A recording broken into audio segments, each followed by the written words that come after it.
Alrighty, already. Welcome back to another thrilling installment of Free Read Fridays. Oh, sorry, it's Wordy Wednesdays. I don't know what time it is. It's time to open blinds further, because it's dark out. That could have gone better. Anyway, yeah, we're going to read in the edition of Mary Shelley's Frankenstein that I have, which is the Penguin Classics edition, which I believe is this cover right here, which I already showed. I have already shown. Oh, geez, now I have to find this one again. It's not that. No. There it is. So this one is apparently the Lion edition, Lion book edition, and it is about as delightfully pulpy as you can get. It's adorable. So contained at the back of my edition, there are a number of appendices, one of which has explanations for all the footnotes, some of which have multi-page explanations. Okay, one of which has a multi-page explanation. And they appear to all be footnotes that Mary Shelley herself did.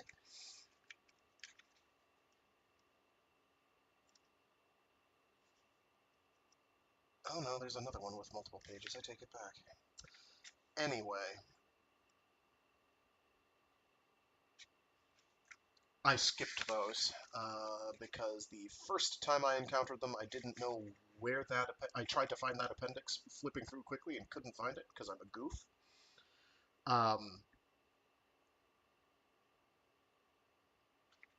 And now I'm not going to read it because it's too late. Although it is only a couple of pages, and what we have queued up is pretty picayune in terms of actual content. Like the longest part is going to be the story by Polidori, which is a couple pages long, but not many. It's like, what, I don't know, 20-ish pages. It's not long. The Lord Byron one is like 5 at most. It's not even. It's very short. So you know what? Maybe we will do the appendices. All of the appendices. We're going to remove this organ.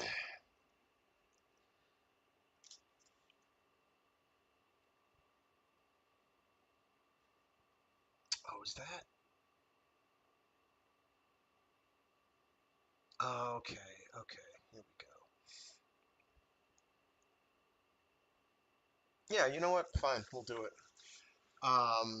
If this is even shorter than I think it is, I've got another small short story from Astounding Science Fiction that I'll blind read.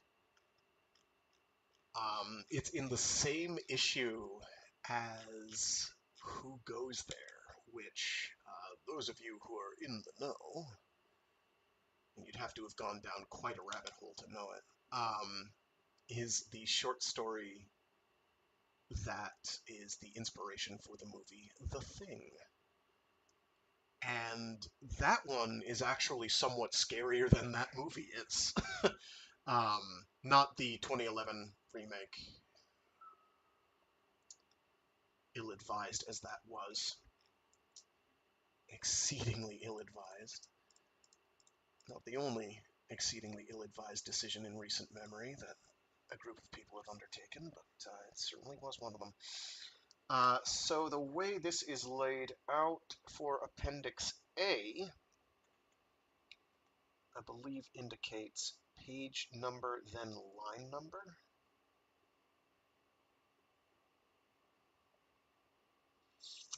I haven't seen one break it down quite this way in a long time, so I'm having to reach back. So the format will usually go like 19.31-20.5, for instance, which I believe is page 19, line 31 to page 20, line 5.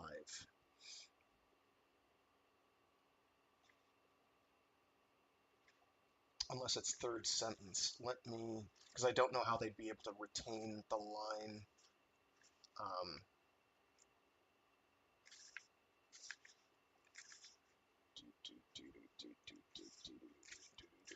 Oh my gosh, I have to go through so many introductions just to get to, there we go, page 18.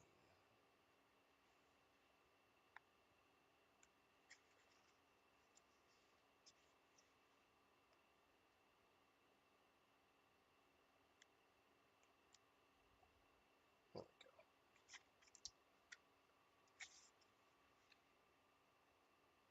On 21. 1, 2, 3, 4, 5, 6, 7, 8, 9, 10, 11, 12, 13, 14, 15, 16, 17, 18, 19, 20, 21. This circumstance, yes, okay, so that is how it is read out. Very good. I'm not going to read the entire sentences because that will take a lot more time and searching for me to do. I suppose I could have done, well, actually, I could do the timeline of Mary Shelley's life as well. We might do that at the end if we have time. So here's Appendix A, select collation of the texts of 1831 and 1818. Substantial variants between the texts of 1831 and 1818 are provided, together with a selection of significant revisions made by Percy Shelley at MS stage, which Mary Shelley adopted. Page and line numbers refer to passages, I said it right there and I didn't have to take the time and effort to double check it. Page and line numbers refer to passages cited from the present edition, and the relevant extracts, shown in italics, are abbreviated by ellipsis where longer than 6 words. The 1831 reading is followed by that of 1818, printed in Roman type. Material that was new in 1831 is followed by the comment, not in 1818. So, we'll plow through this. It won't take us too long. Although it's, you know what? I take it all back. Because this is because it's going to require multiple pages of footnotes. For single footnotes, I think we don't have to do that. Yeah, it's basically a number of word changes when it doesn't add lines. So it's 10 pages of that roughly. Yeah, about 10 pages of footnotes. So we're just so you're aware, if you ever wanted to know. Okay, where's that timeline? So I can mark that, so I can read that afterwards. And we can give her a quick send-off while we send off other things. Where are you? My many bookmarks. I had so many. Where did they go? Ah, there's one. I need to really reclean or resorting of my environs. All right, so let's get cracking here with Appendix B.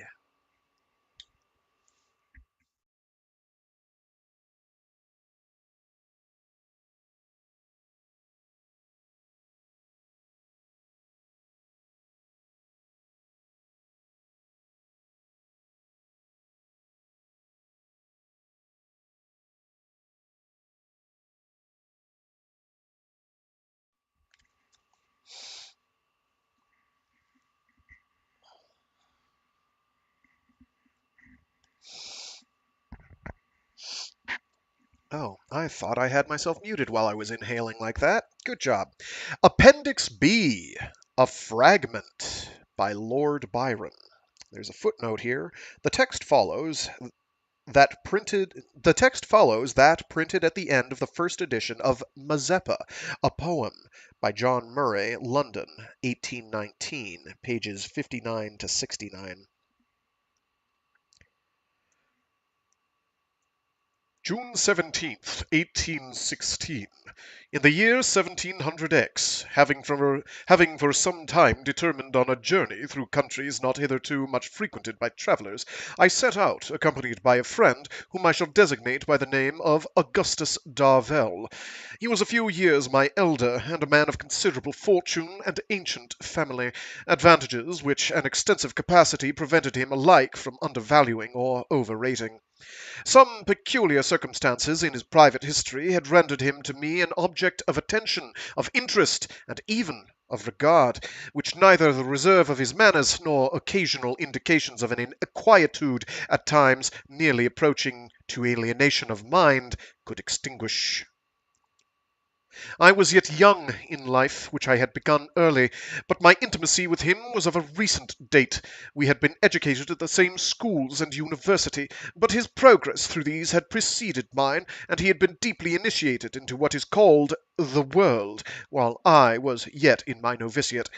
While thus engaged, I had heard much both of his past and present life, and although in these accounts there were many and irreconcilable contradictions, I could still gather from the whole that he was a being of no common order, and one who, whatever pains he might take to avoid remark, would still be remarkable. Oh my gosh. The way this is written hurts. I had cultivated his acquaintance subsequently, and endeavoured to obtain his friendship, but this last appeared to be unattainable. Whatever affections he might have possessed seemed now some to have been extinguished, and others to be concentrated. Sorry. That his feelings were acute, I had sufficient opportunities of observing, for although he could control, he could not altogether disguise them. Still he had a power of giving to one passion the appearance of another in such a manner that it was difficult to define the nature of what was working within him, and the expression of his features would vary so rapidly, though slightly, that it was useless to trace them to their sources. It was evident that he was a prey to some cureless disquiet, but whether it arose from ambition, love, remorse, grief, or from one or all of these, or merely from a morbid temperament akin to disease, I could not discover. Oh my God, that's a colon! What are you doing? Not me, him, the author. I blame Lord Byron. Throwing Byron under the bus. There were circumstances alleged which might have justified the application to each of these causes, but, as I have before said, these were so contradictory and contradicted that none could be fixed upon with accuracy. That is, I kiddeth thee not, a 1 Mississippi 2, 3, 4, 5, 6, 7, 8 line sentence. That is a train wreck. So we're going to read through it where I tell you every point of punctuation involved, to the agony and dismay of everyone listening. Quote, "It was evident that he was a prey to some cureless disquiet, but whether it arose from ambition, love, remorse, grief, from one or all of these, or merely from a morbid temperament akin to disease, I could not discover, There were circumstances alleged, which might have justified the application to each of these causes, but, as I have before said, these were so contradictory and contradicted, that none could be fixed upon with accuracy. Period. At long bloody last." So, if you thought the text was tricky before, good old Byron said, hey, let's make this insufferable. So I'm now going to reread that sentence again without the stuff.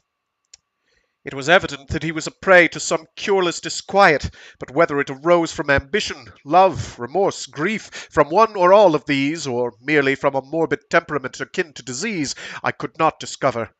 There were circumstances alleged which might have justified the application to each of these causes, but, as I have before said, these were so contradictory and contradicted that none could be fixed upon with accuracy." Where there is mystery, it is generally supposed that there must also be evil. I know not how this may be, but in him there certainly was the one, though I could not ascertain the extent of the other, and felt loath, as far as regarded himself, to believe in its existence. My advances were received with sufficient coldness, but I was young, and not easily discouraged, and at length succeeded in obtaining, to a certain degree, that commonplace intercourse and moderate confidence of common and everyday concerns, created and cemented by similarity of pursuit and frequency of meeting, which is called intimacy, or friendship, according to the ideas of him who uses those words to express them. Oh, my suffering Jehoshaphat! I don't want to add the commentary, but this is really rough. Like, you can tell this man needed an editor. Okay? Okay. They wrote differently then. I should cut him a break. Are you insulting Lord Byron? Well, you're just a plebeian. You don't have any taste at all. You would know good literature and the classics if they bit you on your bollocks, sir. I'm sure someone is saying, somewhere in the world. And you know what? I'm sorry.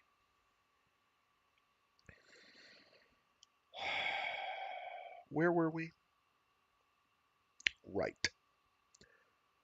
Darvel had already travelled extensively, and to him I had applied for which isn't his real name, by the way.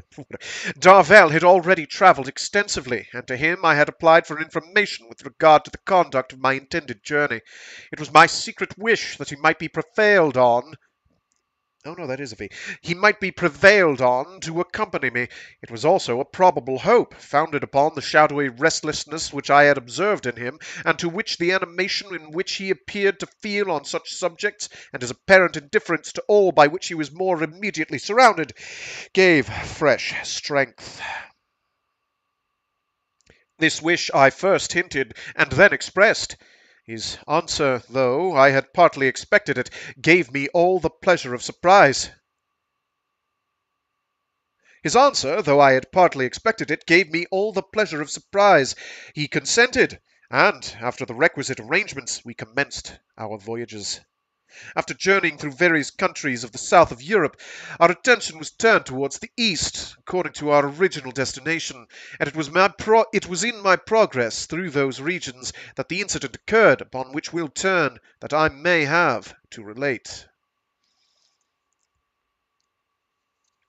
The constitution of Darvel, which must from his appearance have been in early life more than usually robust, had been for some time gradually giving way, without the intervention of any apparent disease.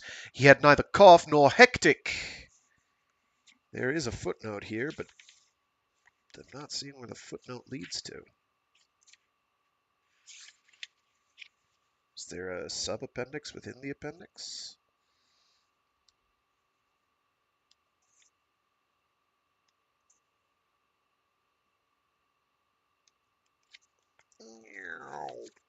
Let's go all the way to the end here. No, that's notes. It isn't very helpful, is it? No, that's not it. Ah, here we go. Hectic. That kind of fever which accompanies consumption or other wasting diseases, and is attended with flushed cheeks and a hot, dry skin. SOED something edition. Suid. Not sure what that means. SOED. Ah, well. At any rate, the constitution of Darvel, which must from his appearance have been in early life more than usually robust, had been for some time gradually giving way, without the intervention of any apparent disease. He had neither cough nor hectic, yet he became daily more enfeebled. His habits were temperate, and he neither declined nor complained of fatigue, yet he was evidently wasting away. He became more and more silent and sleepless, and at length so seriously altered that my alarm grew proportionate to what I conceived to be his danger. We had determined, on our arrival at Smyrna, on an excursion to the ruins of Ephesus and Sardis, from which I endeavoured to dissuade him in his present state of indisposition. But in vain. There appeared to be an oppression on his mind, and a solemnity in his manner, which ill corresponded with his eagerness to proceed on what I regarded as a mere party of pleasure, little suited to a valetudinarian. Sorry. Which ill corresponded with his eagerness to proceed on what I regarded as a mere party of pleasure, little suited to a valetudinarian, but I opposed him no longer, and in a few days we set off together, accompanied only by a serugi and a single janizary. Serugi and a single janizary. Serugi, or sometimes surigi, Turkish word for a man who looks after the pack horses. Janizary, a Turkish infantryman of the Sultan's personal guard, established in the 14th century and disbanded in 1826. Serugi was a new one. I knew of the janissaries. Knew of. We had passed halfway towards the remains of Ephesus, leaving behind us the more fertile environs of Smyrna, and were entering upon that wild and tenantless track through marshes and defiles which lead to the few huts yet lingering over the broken columns of Diana, the roofless walls of expelled Christianity, and the still more recent but complete desolation of abandoned mosques, when the sudden and rapid illness of my companion obliged us to halt at a Turkish cemetery, the turbaned tombstones of which were the sole indication that human life had ever been a sojourner in this wilderness. The only caravanserai, and there is a footnote here, Caravanserai, kind of inn in the east where caravans put up, being a large quadrangular building enclosing a spacious court.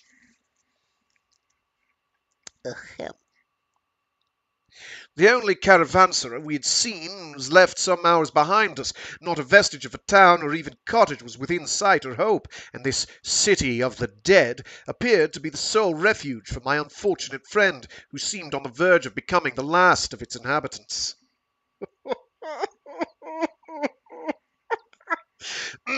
Yes, he did. In this situation, I looked round for a place where he might most conveniently repose. Contrary to the usual aspect of Mahometan burial grounds, the cypresses were in this few in number. What? There's a page break, which isn't helping me. Contrary to the usual aspect of Mahometan burial grounds, the cypresses were in this few number. What? The cypresses were in this few in number, and these thinly scattered over its extent. The tombstones were mostly fallen and worn with age. Upon one of the most considerable of these, and beneath one of the most spreading trees, Darvell supported himself in a half-reclining posture with great difficulty. He asked for water. I had some doubts of our being able to find any, and he prepared to go in search of it with hesitating despondency. But he desired me to remain, and turning to Suleiman, our janizary, who stood by us smoking with great tranquillity, he said, "Suleiman, verbana su," i.e., bring some water, and he went on describing the spot where it was to be found with great minuteness, at a small well for camels, a few hundred yards to the right. The janizary obeyed. I said to Darvell, "How did you know this?" He replied, "From our situation you must perceive that this place was once inhabited, and could not have been so without springs.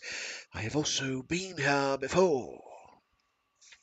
"You have been here before? How came you never to mention this to me? And what could you be doing in a place where no one would remain a moment longer than they could help it?" Rude. To this question I received no answer. In the meantime, Suleiman returned with the water, leaving the serugi and the horses at the fountain. The quenching of his thirst had the appearance of reviving him for a moment, and I conceived hopes of his being able to proceed, or at least to return, and I urged the attempt.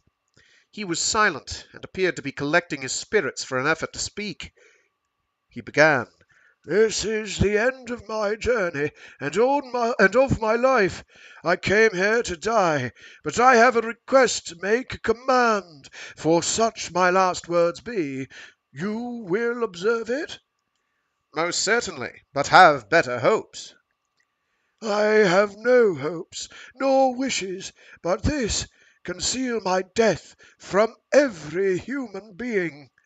I hope there will be no occasion, that you will recover, and Peace! It must be so. Promise this. I do. Swear it by all that. He here directed an oath of great solemnity.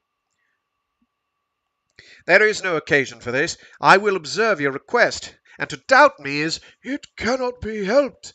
You must swear. I took the oath. It appeared to relieve him. He removed a seal ring from his finger, on which were some Arabic characters, and presented it to me. He proceeded. On the 9th day of the month, at noon precisely, what month you please, but this must be the day, you must fling this ring into the salt springs which run into the bay of Eleusis. The day after, at the same hour, you must repair to the ruins of the temple of Ceres, and wait 1 hour. Why, You will see. the 9th day of the month, you say? The 9th. As I observed that the present was the 9th day of the month, his countenance changed, and he paused. As he sate, evidently becoming more feeble, a stork, with a snake in her beak, perched upon a tombstone near us, and, without devouring her prey, appeared to be steadfastly regarding us. I know not what impelled me to drive it away, but the attempt was useless. She made a few circles in the air, and returned exactly to the same spot. Darvell pointed to it, and smiled. He spoke, I know not whether to himself or to me, but the words were only, "'Tis well." "What is well? What do you mean?" No matter. You must bury me here this evening, and exactly where that bird is now perched. You know the rest of my injunctions. He then proceeded to give me several directions as to the manner in which his death might be best concealed. After these were finished, he exclaimed, You perceive that bird? "Certainly." And the serpent writhing in her beak? "Doubtless. There is nothing uncommon in it. It is her natural prey. But it is odd that she does not devour it." He smiled in a ghastly manner, and said, faintly, It is not yet time. As he spoke, the stork flew away. My eyes followed it for a moment. It could hardly be longer than 10 might be counted. I felt Darvell's weight, as it were, increase upon my shoulder, and, turning to look upon his face, perceived that he was dead.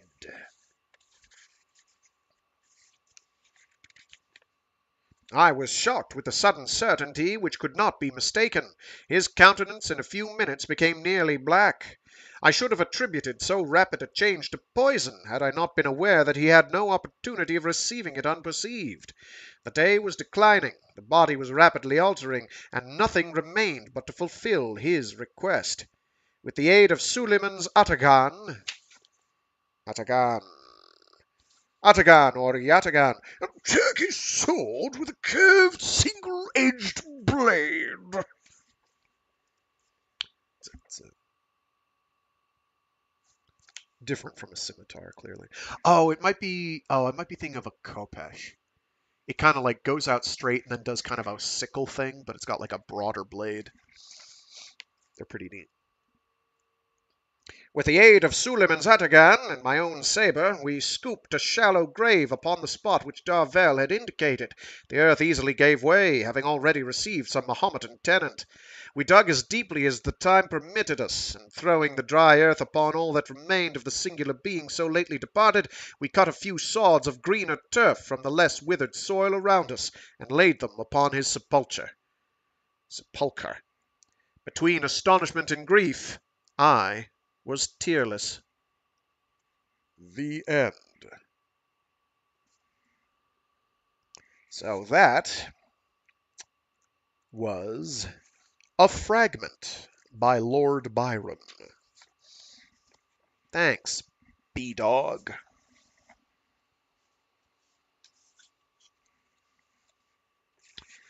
And next we've got another appendix, Appendix C.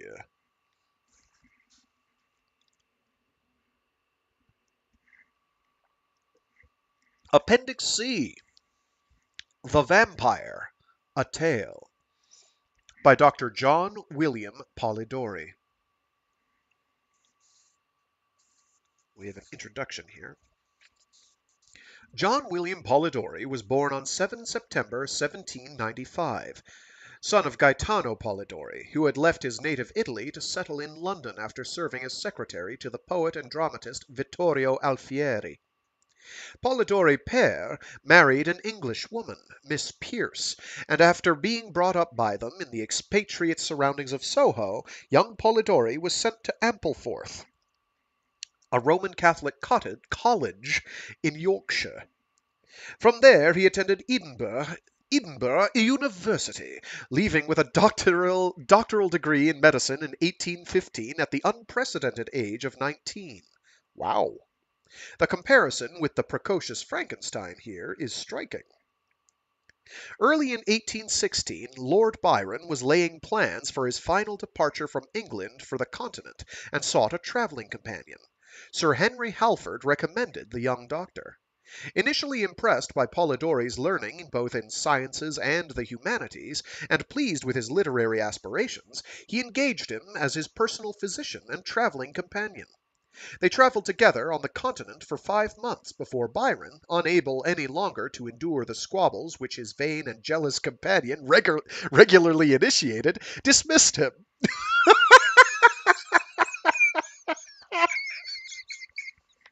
Oh my god. Wow, I like how the introduction is just it's just throwing Polidori under a bus. He's like, oh yeah, no, he was a vain, obnoxious prick. Nobody liked him. Nobody liked this dude. So Byron was like, nah, you're gone.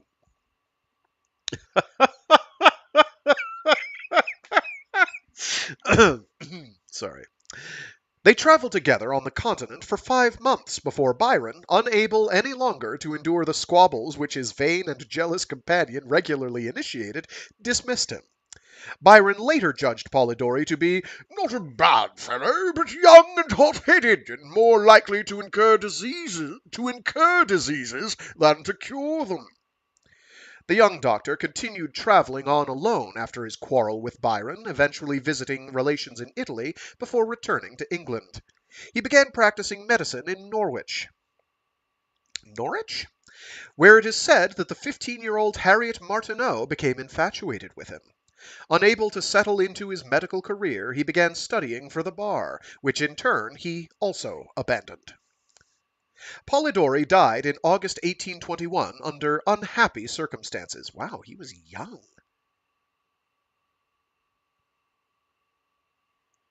Jeez. He didn't quite make it to 26.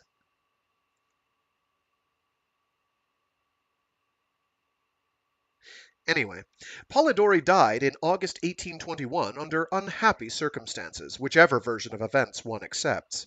One account has him committing suicide with prussic acid because of massive gambling debts.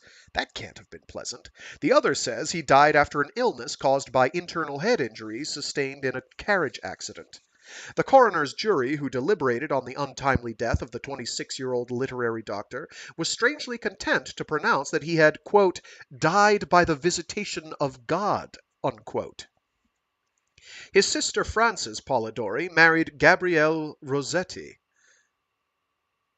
and was the mother of poet Christina, the poet and painter Dante Gabriel, and William Michael Rossetti, who produced an edition of Polidori's 1816 journal in 1911.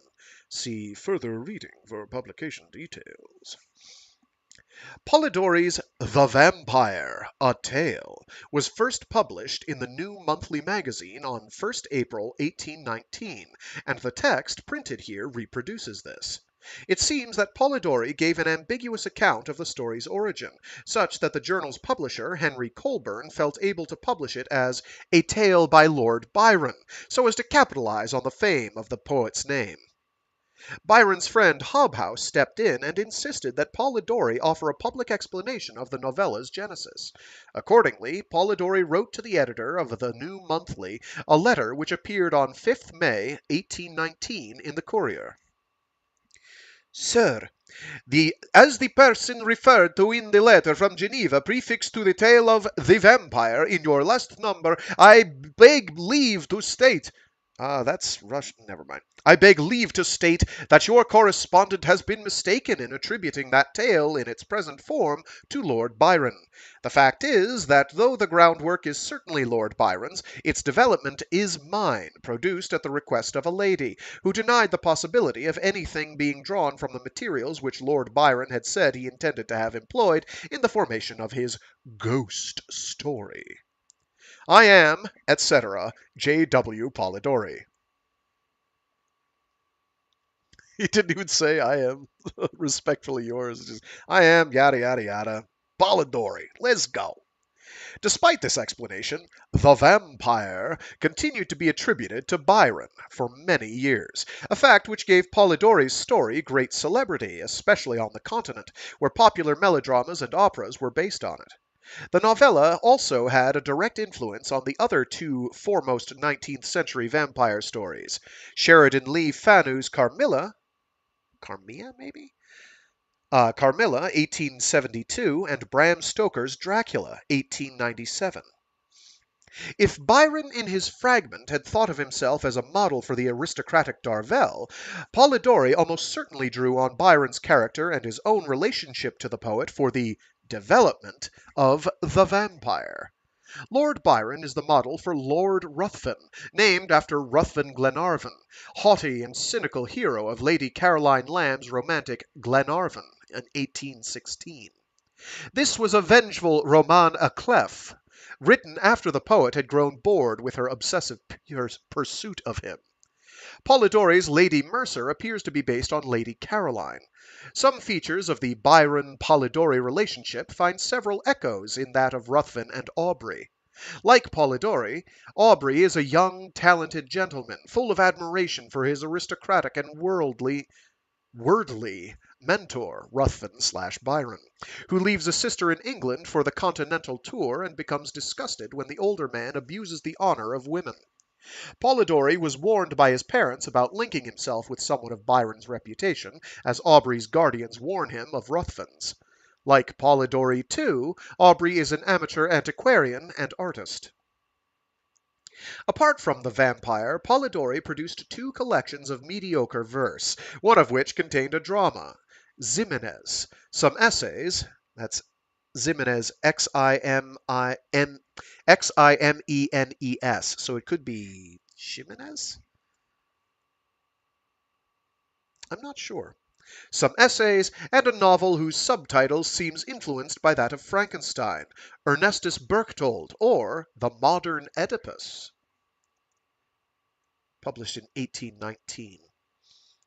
Polidori tells us in the introduction that this was the story began at Coligny, when Frankenstein was planned, and when a noble author, having determined to descend from his lofty range, gave up a few hours to a tale of terror, and wrote the fragment published at the end of Mazeppa. Ernestus Berchtold contains no trace of the skull-headed lady that Mary Shelley claims was the central idea for Polidori's ghost story attempt in 1816.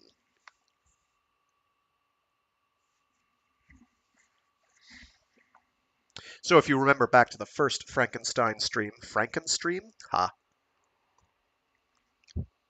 when we did the introduction, the purported inspiration for Frankenstein was that Mary Shelley, Lord Byron, Polidori, and some other people basically were like, let's do a ghost story off.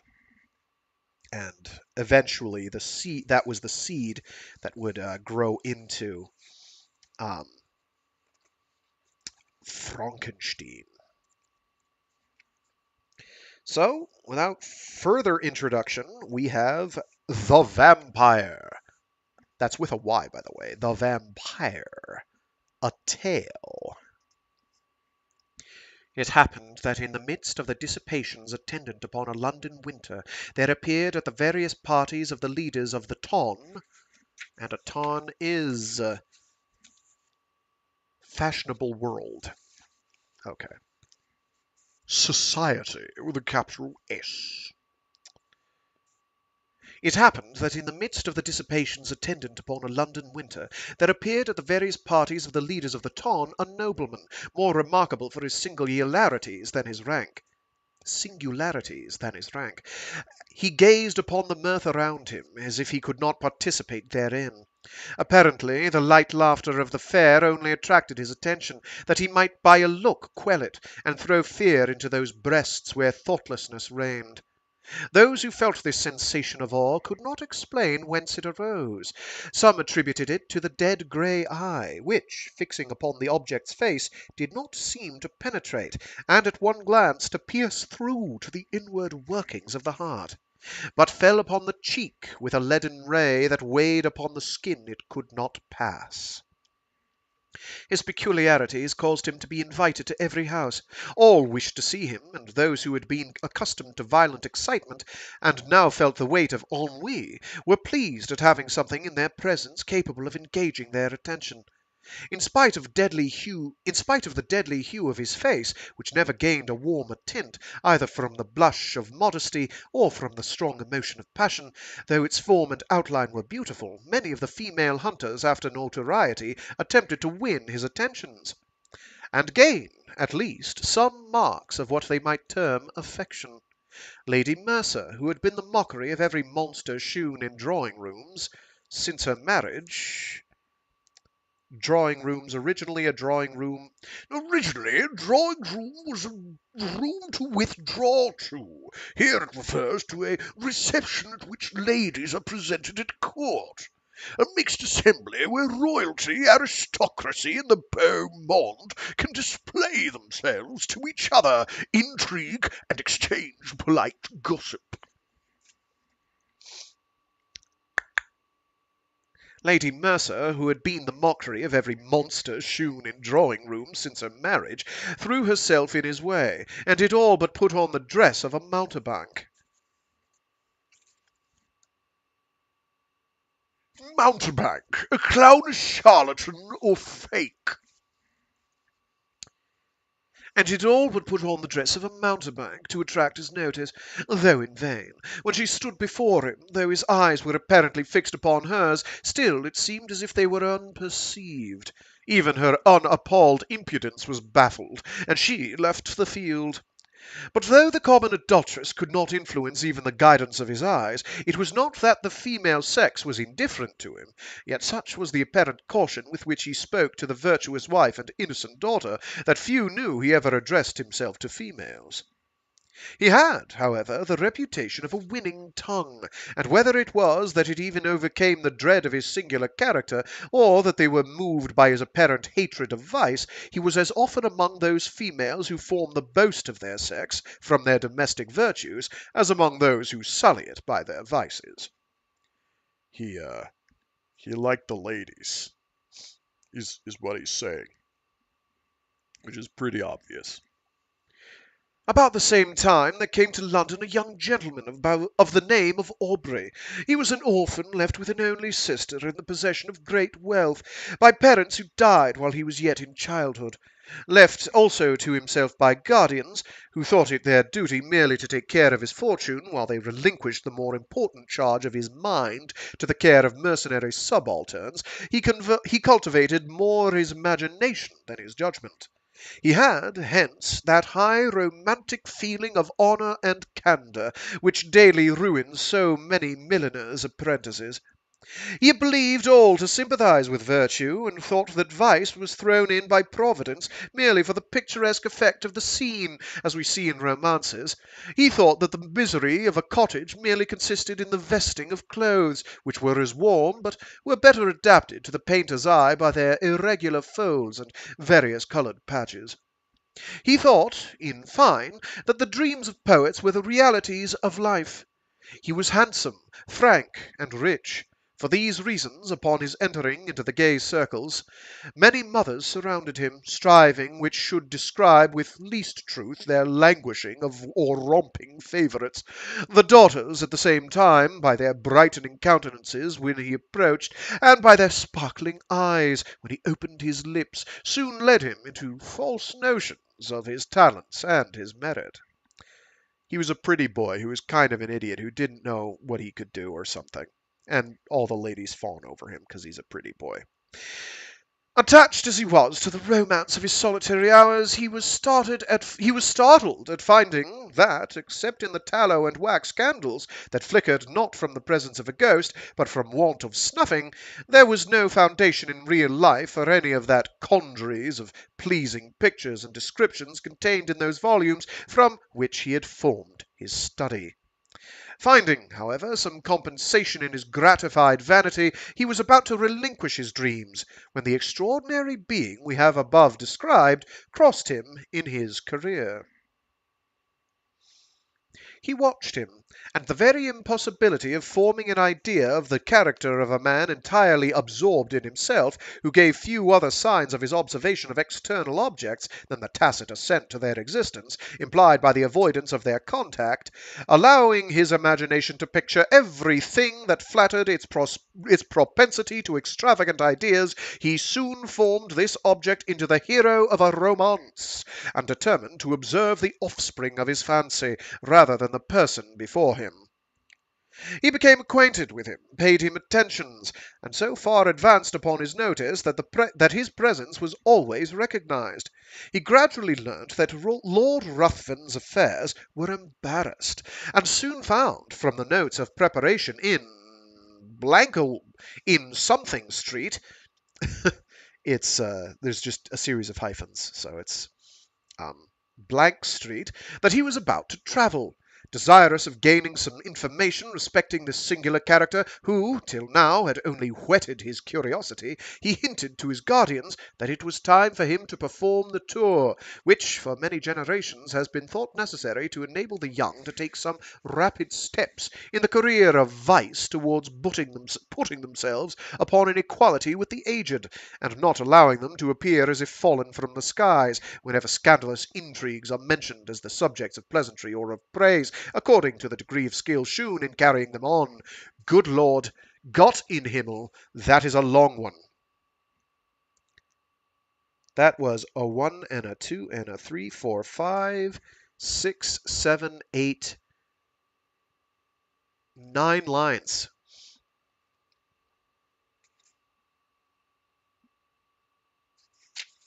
That is a long sentence. And it just goes on forever.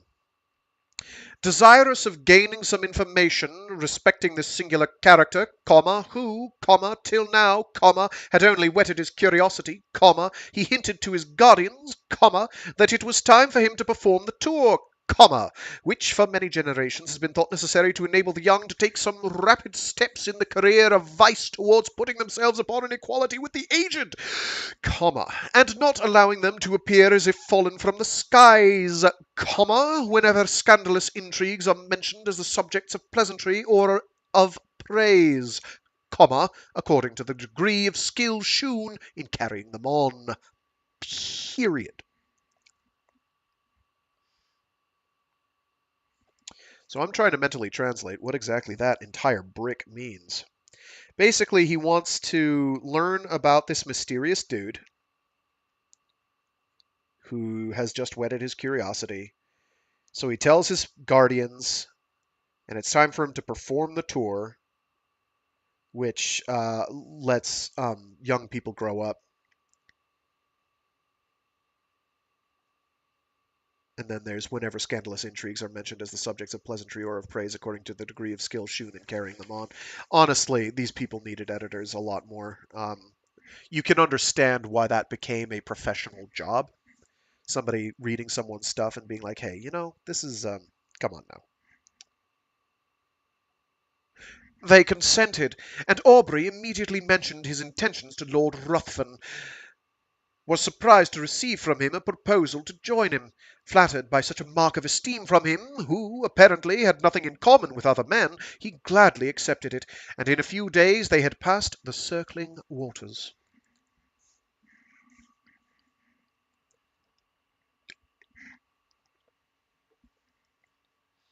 Hitherto Aubrey had had no opportunity of studying Lord Ruthven's character, and now he found that, though many more of his actions were exposed to his view, the results offered different conclusions from the apparent motives to his conduct. His companion was profuse in his liberality. The idle, the vagabond, the beggar, and the beggar received from his hand more than enough to relieve their immediate wants. But Aubrey could not avoid remarking that it was not upon the virtuous, reduced to indigence by the misfortunes attendant even upon virtue, that he bestowed his alms. These were sent from the door with hardly suppressed sneers. But when the profligate came to ask something, not to relieve his wants, but to allow him to wallow in his lust, or to sink him still deeper in his iniquity, he was sent away with rich charity. This was, however, attributed by him to the greater importunity of the vicious, which generally prevails over the retiring bashfulness of the virtuous indigent. There was one circumstance about the charity of his lordship which was still more impressed upon his mind. All those upon whom it was bestowed inevitably found that there was a curse upon it, for they were all either led to the scaffold or sunk to the lowest and the most abject misery.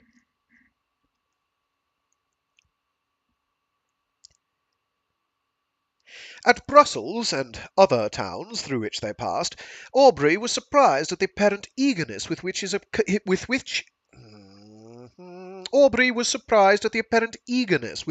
companion sought for the centres of all fashionable vice. There he entered into the spirit of the faro table. Faro. Faro. A gambling game at cards in which the players bet on the order in which certain cards will appear when taken singly from the top of the pack. Oh, like tarot, actually. Interesting. At Brussels and other towns through which they passed, Aubrey was surprised at the apparent eagerness with which his companion sought for the centres of all fashionable vice. There he entered into all the spirit of the faro table. He betted, and always gambled with success, except where the known sharper was his antagonist, and then he lost even more than he gained. But it was always with the same unchanging face with which he generally watched the society around. It was not, however, so when he encountered the rash, youthful novice, or the luckless father of a numerous family. Then his very wish seemed fortune's law. This apparent abstractedness of mind was laid aside, and his eyes sparkled with more fire than that of the cat whilst dallying with the half-dead mouse. In every town he left the formerly affluent youth, torn from the circle he adorned, cursing, in the solitude of a dungeon, the fate that had drawn him within the reach of this fiend, whilst many a father sat frantic, amidst the speaking looks of mute, hungry children, without a single farthing of his late immense wealth, wherewith to buy even sufficient to satisfy their present craving. Yet he took no money from the gambling table, but immediately lost, to the ruiner of many, the last guilder he had just snatched from the conclusive grasp of the innocent. This might but be the result of a certain degree of knowledge, which was not, however, capable of combating the cunning of the more experienced. Aubrey often wished to represent this to his friend, and beg him to resign that charity and pleasure which proved the ruin of all, and did not tend to his own profit. But he delayed it. For each day he hoped that his friend would give him some opportunity of speaking frankly and openly to him. However, this never occurred. Lord Ruthven, in his carriage, and amidst the various wild and rich scenes of nature, was always the same. His eye spoke less than his lip, and though Aubrey was near the object of his curiosity, he obtained no greater gratification from it than the constant excitement of vainly wishing to break that mystery, which to his exalted imagination began to assume the appearance of something supernatural. They soon arrived at Rome, and Aubrey for a time lost sight of his companion. He left him in daily attendance upon the mourning circle of an Italian countess, whilst he went in search of the memorials of another almost deserted city. Whilst he was thus engaged, letters arrived from England, which he opened with eager impatience. The first was from his sister, breathing nothing but affection. The others were from his guardians. The latter astonished him. If it had before entered into his imagination that there was an evil power resident in his companion, these seemed to give him almost sufficient reason for the belief. His guardians insisted upon his immediately leaving his friend, and urged that his character was dreadfully vicious, for that the possession of irresistible powers of seduction rendered his licentious habits more dangerous to society. It had been discovered that his contempt for the adulteress had not originated in hatred of her character, but that he had required, to enhance his gratification, that his victim, the partner of his guilt, should be hurled from the pinnacle of unsullied virtue down to the lowest abyss of infamy and degradation. In fine, that all those females whom he had sought, apparently on account of their virtue, had, since his departure, thrown even the mask aside, and had not scrupled to expose the whole deformity of their vices to the public gaze. Aubrey determined upon leaving one whose character had not yet shown a single bright point on which to rest the eye. He resolved to invent some plausible pretext for abandoning him altogether, purposing, in the meanwhile, to watch him more closely, and to let no slight circumstance pass by unnoticed. He entered into the same circle, and soon perceived that his lordship was endeavouring to work upon the inexperience of the daughter of the lady whose house he chiefly frequented. In Italy it is seldom that an unmarried female is met with in society. He was therefore obliged to carry on his plans in secret. But Aubrey's eye followed him in all his windings, and soon discovered that an assignation had been appointed, which would most likely end in the ruin of an innocent, though thoughtless, girl. Losing no time, he entered the apartment of Lord Ruthven, and abruptly asked him his intentions with respect to the lady, informing him at the same time that he was aware of his being about to meet her that very night. Lord Ruthven answered that his intentions were such as he supposed all would have upon such an occasion, and upon being pressed whether he intended to marry her, merely laughed. Not like that. It was more like or something like that. Or alternatively, oh, oh, oh. uh, his intentions were such as he supposed all would have upon such an occasion. He won't frick. He want some of that. He want the lady. He wants her carnally. You're not allowed to say stuff like that, but it seems pretty implicit. Seems pretty clearly implicit. And upon being pressed whether he intended to marry her, merely laughed. Aubrey retired, and, immediately writing a note, to say from that moment he must decline accompanying his lordship in the remainder of their proposed tour, he ordered his servants to seek other apartments, and calling upon the mother of the lady, informed her of all he knew, not only with regard to her daughter, but also concerning the character of his lordship. The assignation was prevented. Lord Ruthven next day merely sent his servant to notify his complete assent to a separation, but did not hint any suspicion of his plans having been foiled by Aubrey's interposition. Having left Rome, Aubrey directed his steps towards Greece, and crossing the peninsula, soon found himself at Athens. He then fixed his residence in the house of a Greek, and soon occupied himself in tracing the faded records of ancient glory upon monuments that apparently, ashamed of chronicling the deeds of freemen only before slaves, had hidden themselves beneath the sheltering soil or many-coloured lichen. Under the same roof as himself existed a being so beautiful and delicate that she might have formed the model for a painter wishing to portray on canvas the promised hope of the faithful in Mahomet's paradise, save that her eyes spoke too much mind for anyone to think that she could belong to those who had no souls. Whoa, that took a turn. That took a turn.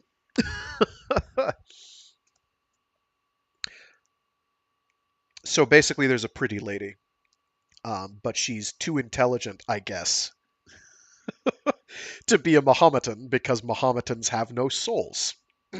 I guess, according to this guy. Under the same roof as himself existed a being so beautiful and delicate that she might have formed the model for a painter wishing to portray on canvas the promised hope of the faithful in Mahomet's paradise, save that her eyes spoke too much mind for anyone to think she could belong to those who had no souls. As she danced upon the plain or tripped along the mountain's side, one would have thought the gazelle a poor type of her beauties, for who would have exchanged her eye? What?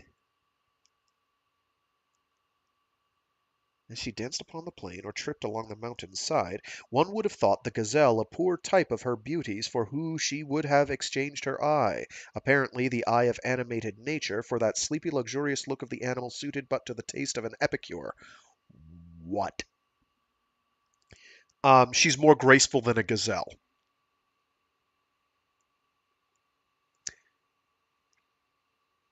Yep.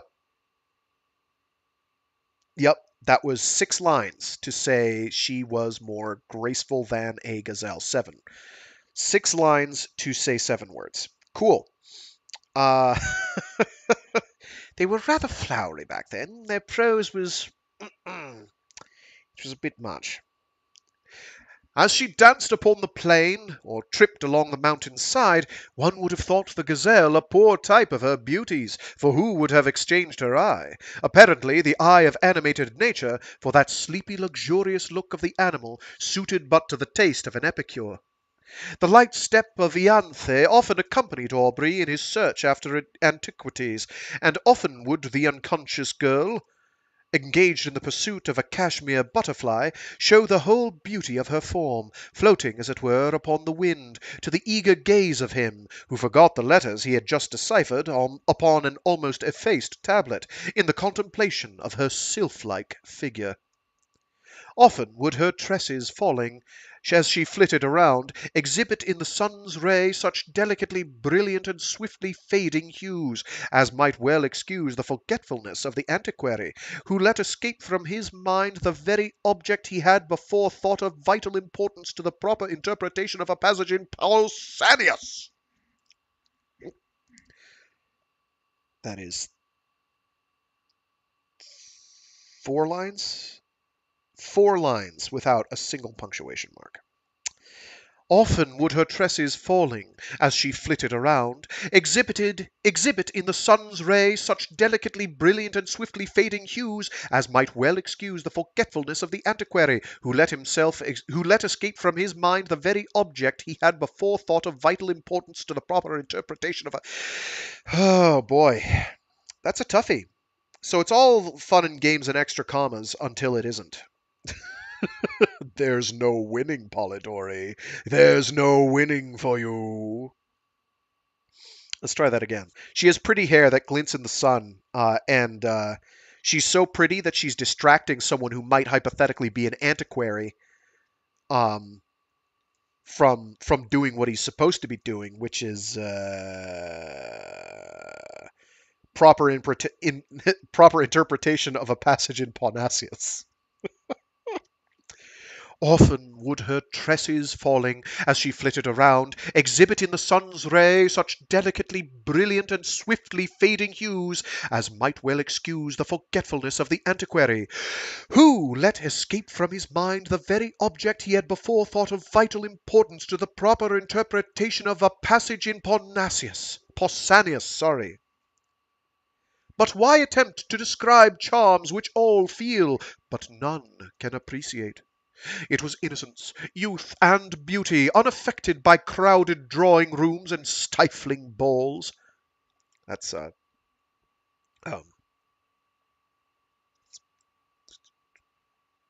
social affairs, balls, not the other kind. Though maybe those too. Whilst he drew those remains of which he preserved to preserve Whoops. Whilst he drew those remains of which he wished to preserve a memorial for his future hours, she would stand by and watch the magic effects of his pencil in tracing the scenes of her native place. She would then describe to him the circling dance upon the open plain, would paint to him in all the glowing colours of youthful memory the marriage pomp she remembered viewing in her infancy, and then, turning to subjects that had evidently made a greater impression upon her mind, would tell him all the supernatural tales of her nurse. Her earnestness and apparent belief of what she narrated excited the interest even of Aubrey, and often, as she told him the tale of the living vampire who had passed years amidst his friends and dearest ties, forced every year by feeding upon the life of a lovely female to prolong his existence for the ensuing months, his blood would run cold, while he attempted to laugh her out of such idle and horrible fantasies. But Ianthe cited to him the names of old men who had at last detected one living among themselves, after several of their near relatives and children had been found marked with the stamp of the fiend's appetite, and when she found him so incredulous, she begged of him to believe her, for it had been remarked that those who had dared to question their existence always had some proof given, which obliged them, with grief and heartbreaking, to confess it was true. She detailed to him the traditional appearance of these monsters, and his horror was increased by hearing a pretty accurate description of Lord Ruthven.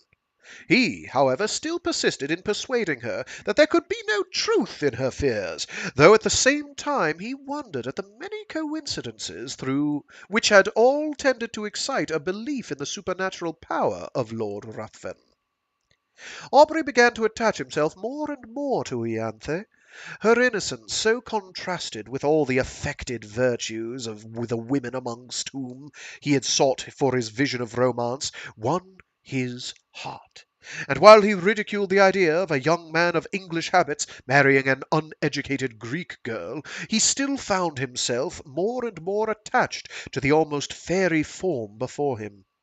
He would tear himself at times from her, and, forming a plan for some antiquarian research, he would depart, determined not to return until his object was attained.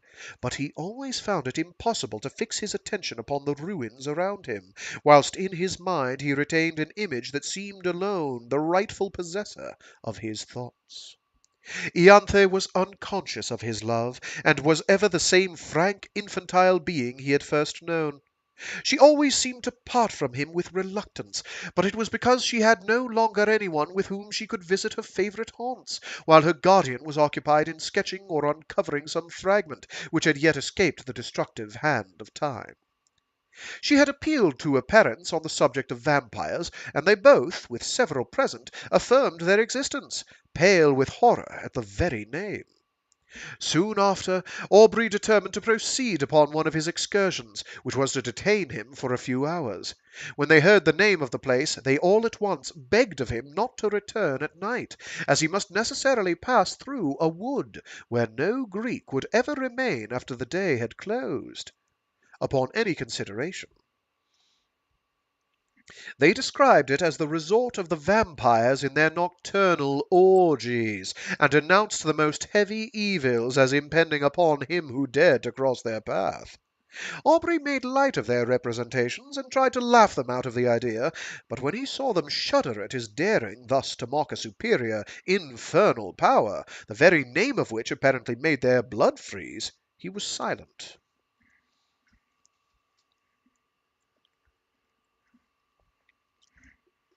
Next morning Aubrey set off upon his excursion unattended. He was surprised to observe the melancholy face of his host, and was concerned to find that his words, mocking the belief of those horrible fiends, had inspired them with such terror. When he was about to depart, Ianthe came to the side of his horse, and earnestly begged of him to return, ere night allowed the power of these beings to be put in action, and he promised.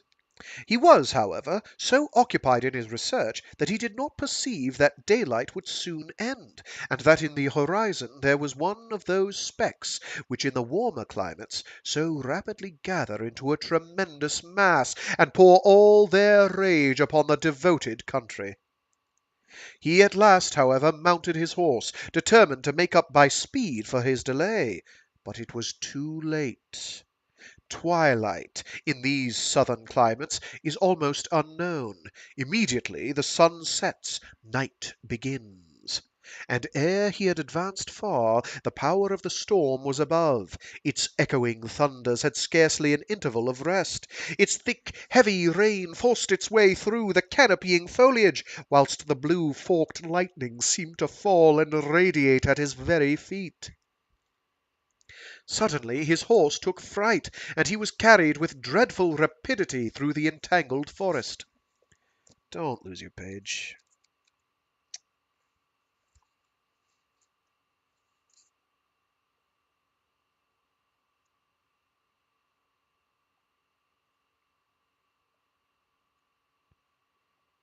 I'm sorry. There we are. Suddenly his horse took fright, and he was carried with dreadful rapidity through the entangled forest.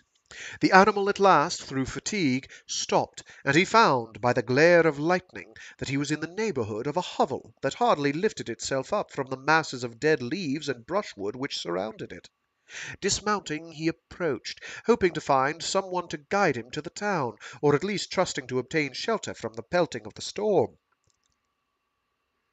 As he approached, the thunders, for a moment silent, allowed him to hear the dreadful shrieks of a woman mingling with the stifled, exulting mockery of a laugh, continued in one almost unbroken sound. He was startled, but, roused by the thunder which again rolled over his head, he with a sudden effort forced open the door of the hut. He found himself in utter darkness. The sound, however, guided him. He was apparently unperceived, for, though he called, still the sounds continued, and no notice was taken of him. He found himself in contact with someone, whom he immediately seized, when a voice cried, "Again baffled!" to which a loud laugh succeeded, and he felt himself grappled by one whose strength seemed superhuman. Determined to sell his life as dearly as he could, he struggled, but it was in vain. He was lifted from his feet and hurled with enormous force against the ground. His enemy threw himself upon him, and kneeling upon his breast, had placed his hands upon his throat, when the glare of many torches penetrating through the hole that gave light in the day disturbed him. He instantly rose, and, leaving his prey, rushed through the door, and in a moment the crashings of the branches as he broke through the wood was no longer heard. The storm was now still, and Aubrey, incapable of moving, was soon heard by those without. They entered, the light of their torches fell upon the mud walls, and the thatch loaded on every individual straw with heavy flakes of soot. At the desire of Aubrey they searched for her who had attracted him by her cries. He was again left in darkness. But what was his horror, when the light of the torches once more burst upon him, to perceive the airy form of his fair conductress brought in a lifeless corse! He shut his eyes, hoping that it was but a vision arising from his disturbed imagination, but he again saw the same form, when he unclosed them, stretched by his side. There was no colour upon her cheek, not even upon her lip, yet there was a stillness about her face that seemed almost as attaching as the life that once dwelt there. Upon her neck and breast was blood, and upon her throat were the marks of teeth having opened the vein. To this the men pointed, crying simultaneously, struck with horror, "A vampire! A vampire!" A litter was quickly formed, and Aubrey was laid by the side of her who had lately been to him the object of so many bright and fairy visions, now fallen with the flower of life that had died within her. He knew not what his thoughts were. His mind was benumbed, and seemed to shun reflection, and take refuge in vacancy. He held almost unconsciously in his hand a naked dagger of a particular construction which had been found in the hut. They were soon met by different parties who had been engaged in the search of her whom a mother had missed. Their lamentable cries, as they approached the city, forewarned the parents of some dreadful catastrophe. To describe their grief would be impossible, but when they ascertained the cause of their child's death, they looked at Aubrey and pointed to the corse. They were inconsolable. Both died broken-hearted. Inconsolable, I apologize. They were inconsolable. Both died broken-hearted. Aubrey, being put to bed, was seized with a most violent fever, and was often delirious. In these intervals he would call upon Lord Ruthven and upon Ianthe. By some unaccountable combination he seemed to beg of his former companions to spare the being he loved. At other times he would imprecate maledictions upon his head, and curse him as her destroyer. Lord Ruthven chanced at this time to arrive at Athens, and, from whatever motive, upon hearing of the state of Aubrey, immediately placed himself in the same house, and became his constant attendant. When the latter recovered from his delirium, he was horrified and startled at the sight of him whose image he had now combined with that of a vampire. But Lord Ruthven, by his kind words, implying almost repentance for the fault that had caused their separation, and still more by the attention, anxiety, and care which he showed, soon reconciled him to his presence. His lordship seemed quite changed. He no longer appeared that apathetic being who had so astonished Aubrey, but as soon as his convalescence began to be rapid, he again gradually retired into the same state of mind, and Aubrey perceived no difference from the former man, except that at times he was surprised to meet his gaze fixed intently upon him, with a smile of malicious exultation playing upon his lips. He knew not why, but this smile haunted him. During the last stage of the invalid's recovery, Lord Ruthven was apparently engaged in watching the tideless waves raised by the cooling breeze, or in marking the progress of those orbs, circling, like our world, the moveless sun. Indeed, he appeared to wish to avoid the eyes of all.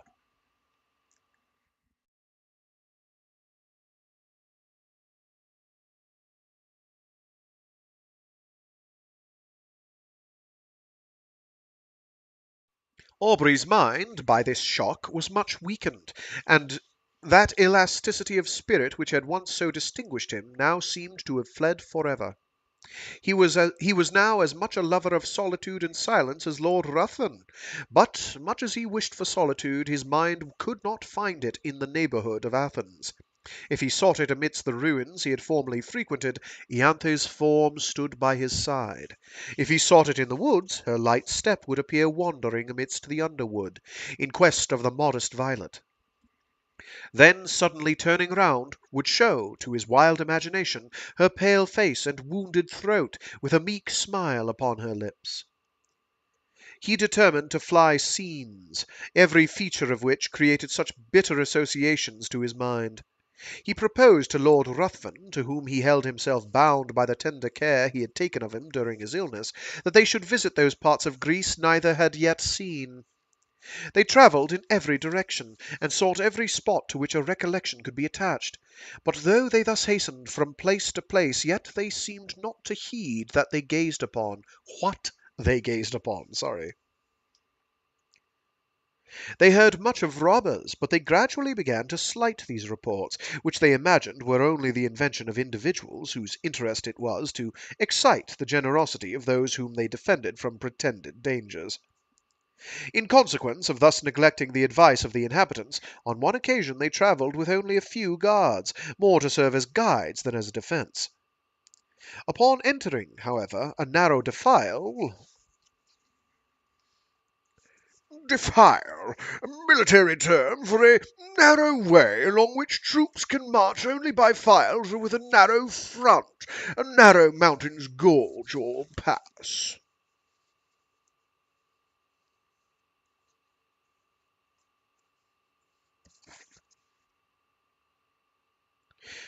Upon entering, however, a narrow defile, at the bottom of which was the bed of a torrent, with large masses of rock brought down from the neighbouring precipices, they had reason to repent their negligence, for scarcely were the whole party engaged in the narrow pass when they were startled by the whistling of bullets close to their heads, and by the echoed report of several guns. In an instant their guards had left them, and placing themselves behind rocks, had begun to fire in the direction whence the report came. Lord Ruthven and Aubrey, in imitating their example, retired for a moment behind the sheltering turn of the defile, but ashamed of being thus detained by a foe who with insulting shouts bade them advance, and being exposed to unresisting slaughter if any of the robbers should climb above and take them in the rear, they determined at once to rush forward in search of the enemy. Hardly had they lost the shelter of the rock when Lord Ruthven received a shot in the shoulder, which brought him to the ground. Aubrey hastened to his assistance, and no longer heeding the contest or his own peril, was soon surprised by seeing the robbers' faces around him. His guards having, upon Lord Ruthven's being wounded, immediately thrown up their arms and surrendered.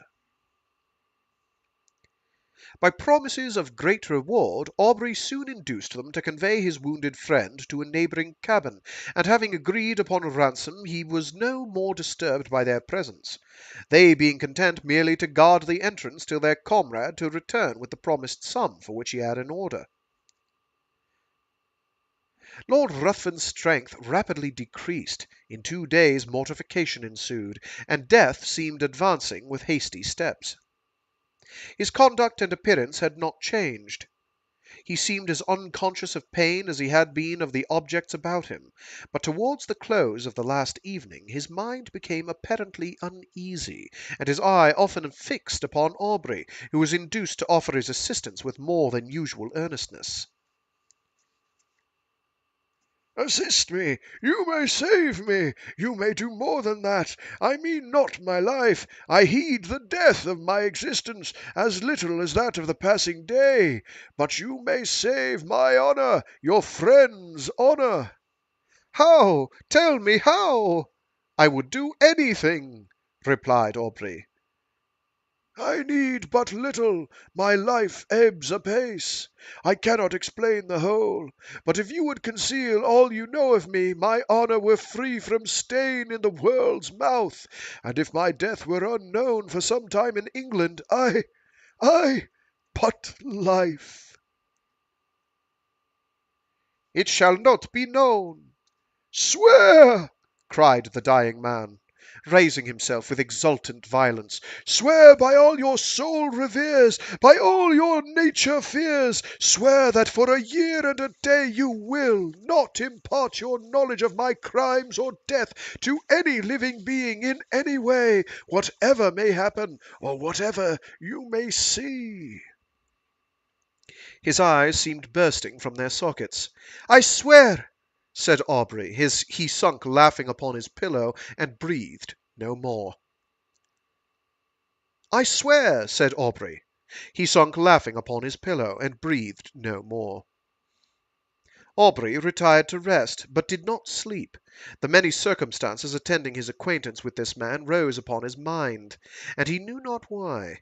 When he remembered his oath, a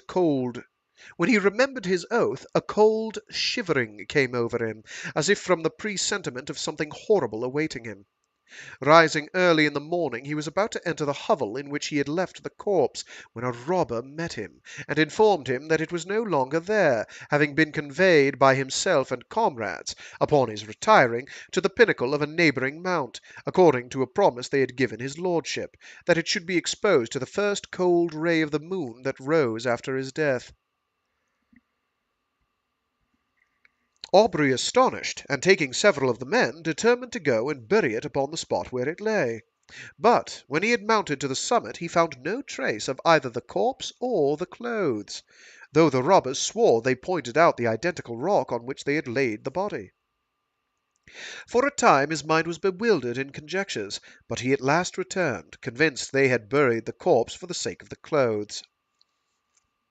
Weary of a country in which he had met with such terrible misfortunes, and in which all apparently conspired to heighten that superstitious melancholy that had seized upon his mind, he resolved to leave it, and soon arrived at Smyrna. While waiting for a vessel to convey him to Otranto, or to Naples, he occupied himself in arranging those effects he had with him belonging to Lord Ruthven. Amongst other things, there was a case containing several weapons of offence, more or less adapted to ensure the death of the victim. There were several daggers and atagans. Whilst turning them over and examining their curious forms, what was his surprise at finding a sheath apparently ornamented in the same style as the dagger discovered in the fatal hut? He shuddered, hastening to gain further proof. He found the weapon, and his horror may be imagined when he discovered that it fitted, though peculiarly shaped, the sheath he held in his hand. His eyes seemed to need no further certainty. They seemed gazing to be bound to the dagger. Yet still he wished to disbelieve. But the particular form, the same varying tints upon the haft and sheath, were alike in splendour on both, and left no room for doubt. There were also drops of blood on each. He left Smyrna, and on his way home, at Rome, his first inquiries were concerning the lady he had attempted to snatch from Lord Ruthven's seductive arts. Her parents were in distress, their fortune ruined, and she had not been heard of since the departure of his lordship. Aubrey's mind became almost broken under so many repeated horrors. He was afraid that this lady had fallen a victim to the destroyer of Ianthe. He became morose and silent, and his only companion consisted in urging the speed of the postilions, as if he were going to save the life of someone he held dear. He arrived at Calais. A breeze, which seemed obedient to his will, soon wafted to the English shores, and he hastened to the mansion of his fathers, and there, for a moment, appeared to lose, in the embraces and caresses of his sister, all memory of the past. If she before, by her infantine caresses, had gained his affection, now that the woman began to appear, she was still more attaching as a companion.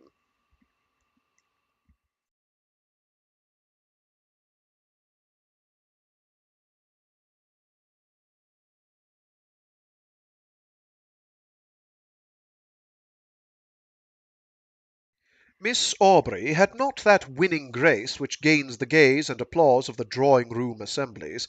There was none of that light brilliancy which only exists in the heated atmosphere of a crowded apartment. Her blue eye never lit up by the levity of the mind beneath.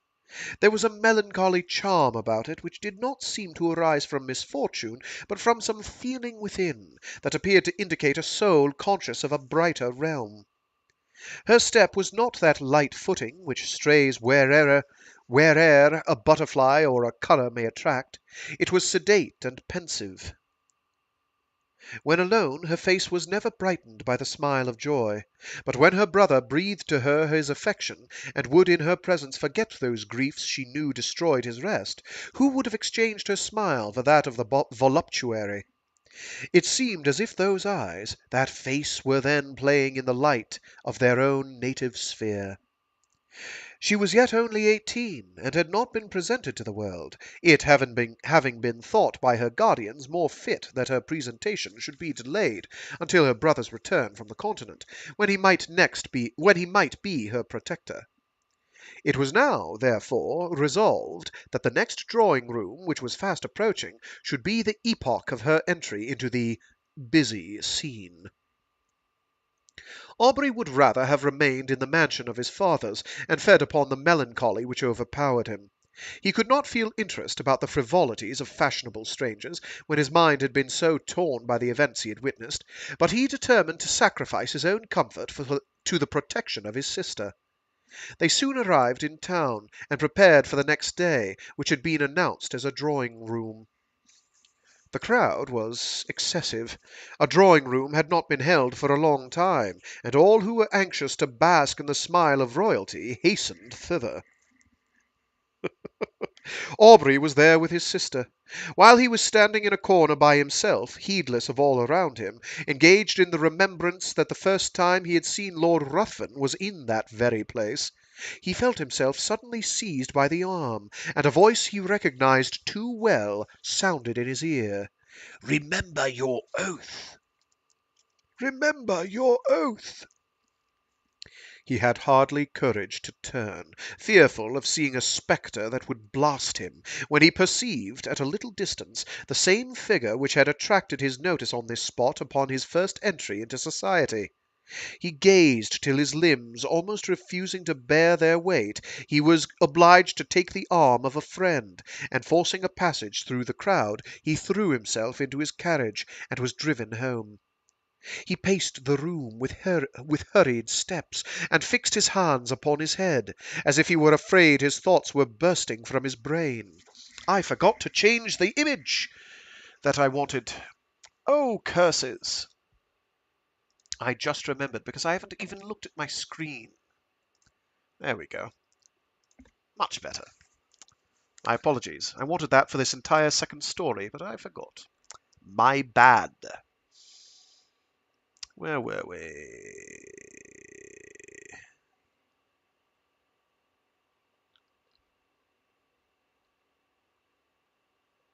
He paced the room with hurried steps, and fixed his hands upon his head, as if he were afraid his thoughts were bursting from his brain. Lord Ruthven again before him! Circumstances started up in dreadful array. The dagger! His oath! He roused himself. He could not believe it possible. The dead rise again! He thought his imagination had conjured up the image his mind was resting upon. It was impossible that it could be real. He determined, therefore, to go again into society, for though he attempted to ask concerning Lord Ruthven, the name hung upon his lips, and he could not succeed in gaining information. He went a few nights after with his sister to the assembly of a near relation. Leaving her under the protection of a matron, he retired into a recess, and there gave himself up to his own devouring thoughts. Perceiving, at last, that many were leaving, he roused himself, and entered another room, found his sister surrounded by several, apparently in earnest conversation. He attempted to pass and get near her, when one, whom he requested to move, turned round, and revealed to him those features he most abhorred. He sprang forward, seized his sister's arm, and, with a hurried step, forced her towards the street. At the door he found himself impeded by the crowd of servants who were waiting for their lords, and while he was engaged in passing them, he again heard that voice whisper close to him, "Remember your oath!" He did not dare to turn, but, hurrying his sister, soon reached home. Aubrey became almost distracted.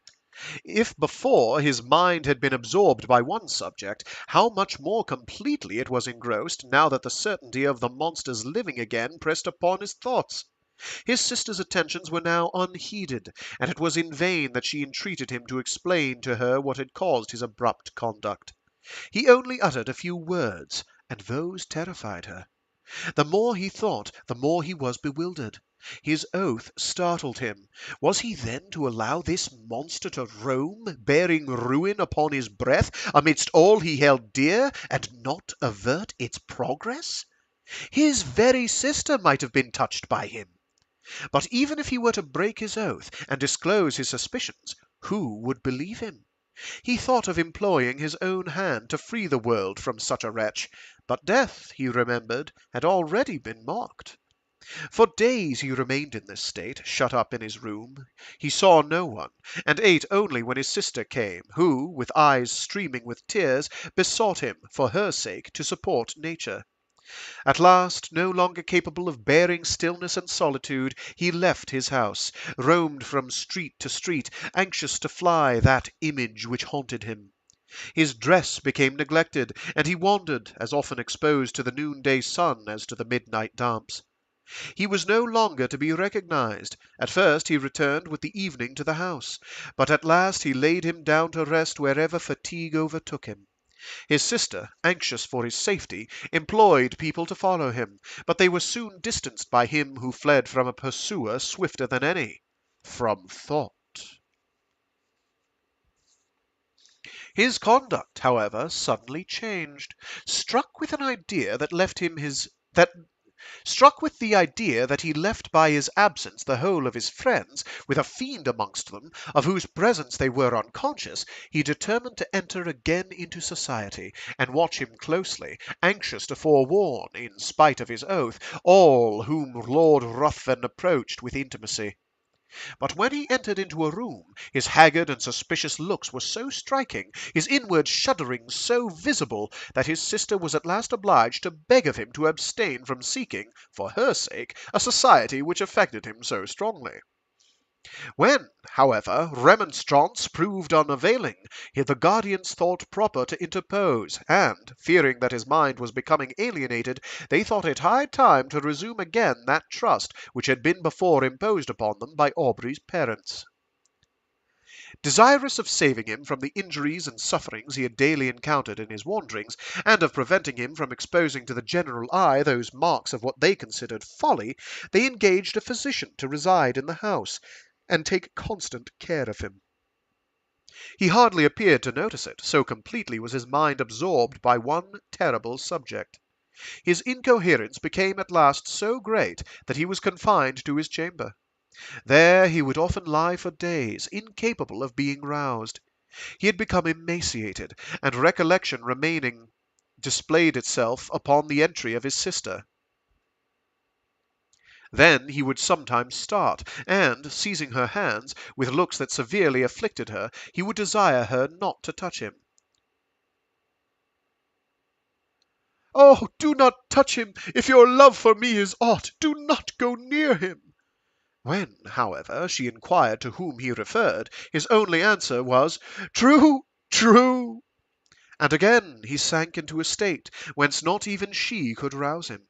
This lasted many months. Gradually, however, as the year was passing, his incoherences became less frequent, and his mind threw off a portion of its gloom, whilst his guardians observed that several times in the day he would count upon his fingers a definite number, and then smile. The time had nearly elapsed when, upon the last day of the year, one of his guardians, entering his room, began to converse with his physician upon the melancholy circumstance of Aubrey's being in so awful a situation, when his sister was going next day to be married. Instantly Aubrey's attention was attracted. He asked anxiously to whom. Glad of this mark of returning intellect, of which they feared he had been deprived, they mentioned the name of the Earl of Marsden. Thinking this was a young earl whom he had met with in society, Aubrey seemed pleased, and astonished them still more by his expressing his intention to be present at the nuptials, and desiring to see his sister. They answered not, but in a few minutes his sister was with him. He was apparently again capable of being affected by the influence of her lovely smile, for he pressed her to his breast, and kissed her cheek, wet with tears, flowing at the thought of her brother's being once more alive to the feelings of affection. He began to speak with all his wonted warmth, and to congratulate her upon her marriage with a person so distinguished for rank and every accomplishment, when he suddenly perceived a locket upon her breast. Opening it, what was his surprise at beholding the features of the monster who had so long influenced his life for about a year and change. He seized the portrait in a paroxysm of rage, and trampled it under foot. Upon her asking him why he thus destroyed the resemblance of her future husband, he looked as if he did not understand her. Then, seizing her hands, and gazing on her with a frantic expression of countenance, he bade her swear that she would never wed this monster, but he could not advance. It seemed as if that voice again bade him remember his oath. He turned suddenly round, thinking Lord Ruthven was near him, but saw no one. In the meantime the guardians and physician, who heard the whole, and thought this was but a return of his disorder, entered, and forcing him from Miss Aubrey, desired her to leave him. He fell upon his knees to them, he implored, he begged of them to delay but for one day. They, attributing this to the insanity they imagined had taken possession of his mind, endeavoured to pacify him, and retired. Lord Ruthven had called the morning after the drawing-room, and had been refused with everyone else.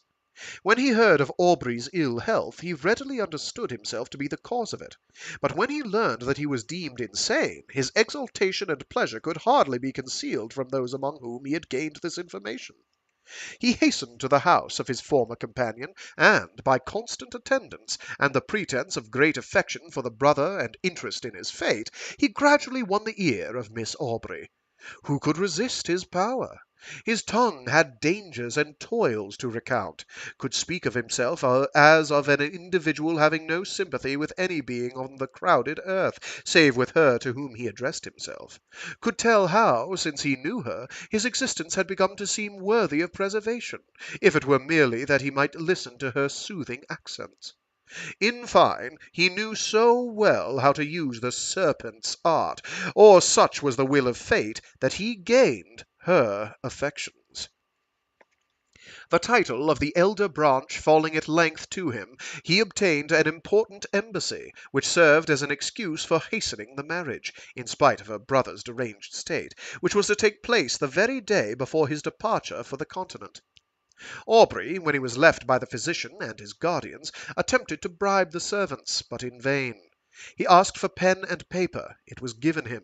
He wrote a letter to his sister, conjuring her, as she valued her own happiness, her own honour, and the honour of those now in the grave, who once held her in their arms as their hope and their hope of the house, Jesus.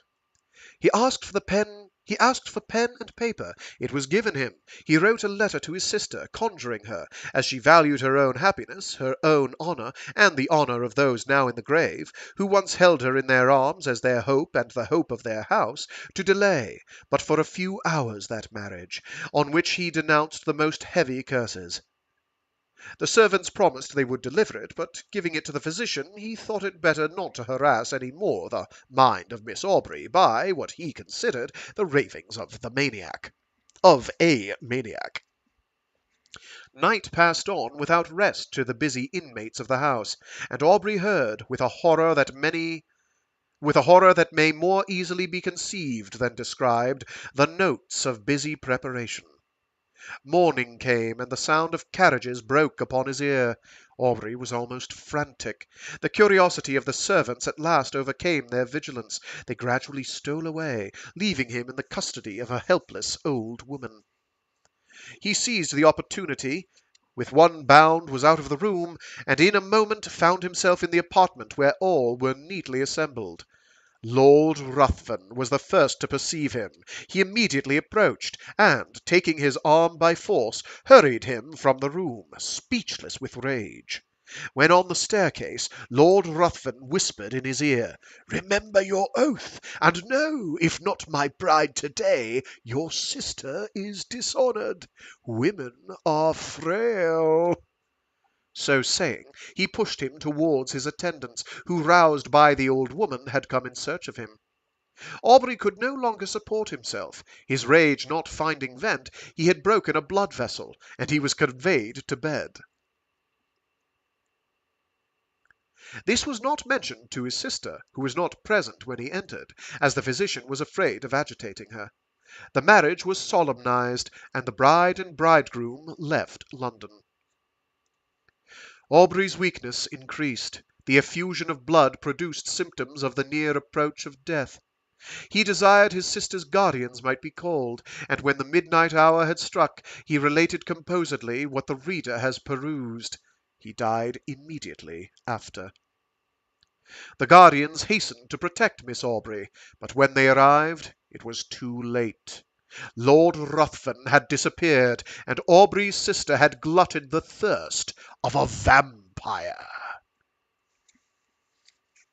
The end. And that was The Vampire, a Tale by Dr. John William Polidori. So, yeah, that wound up being a bit longer than I thought. So, time frame wise, we're pretty good. I'll just give one last little bit here. The Mary Wollstonecraft Shelley, a chronology.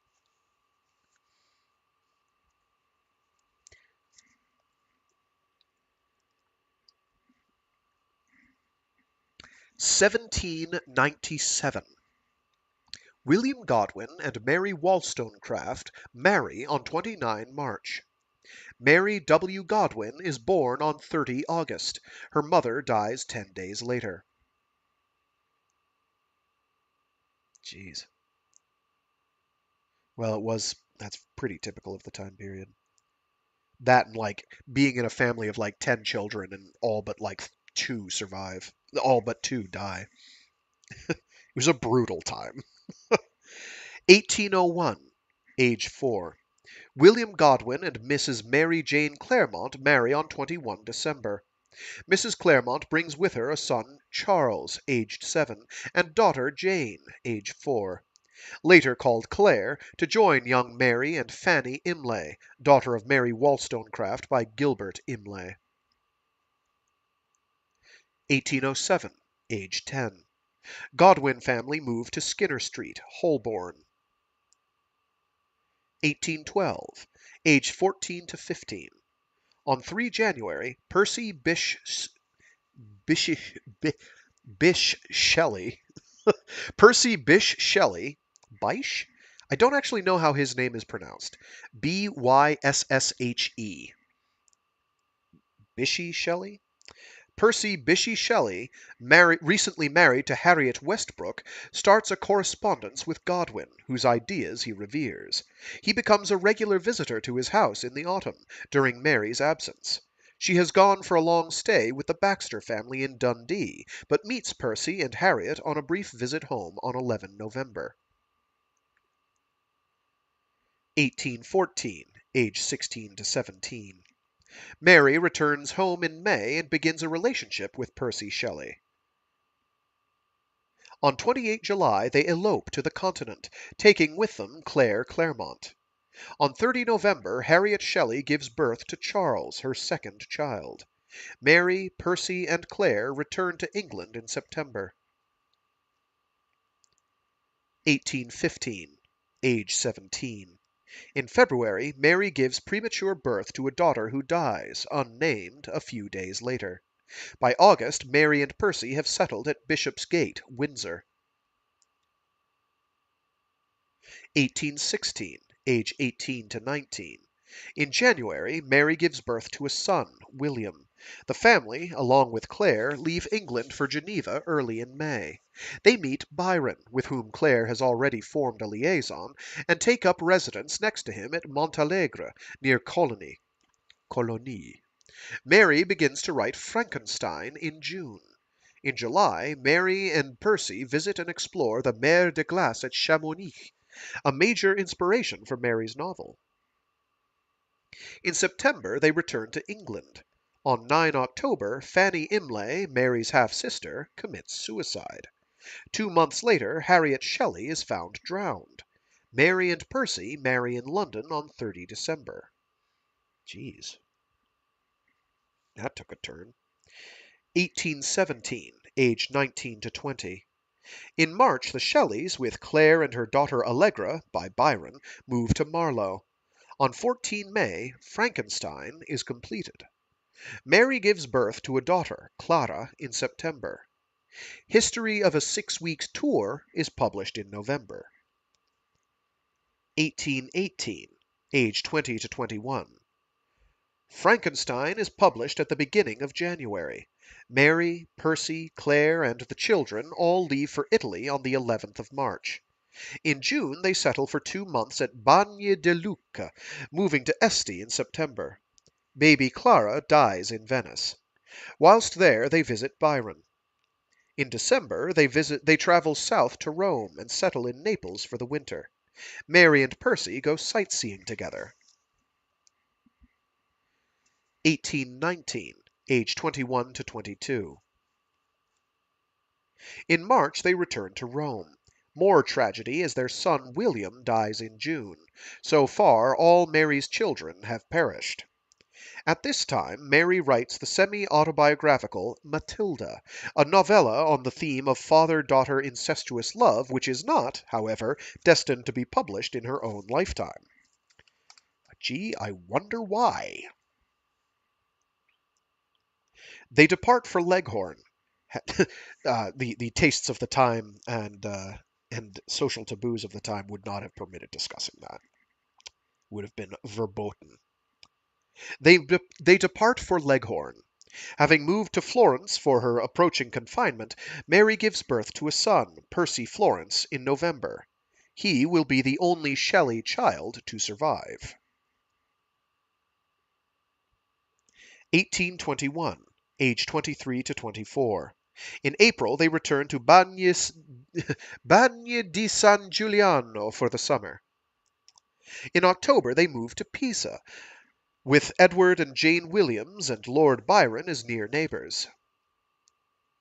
Mary sends her novel Castruccio, later entitled Valperga, to London for publication. 1822, age 24 to 25.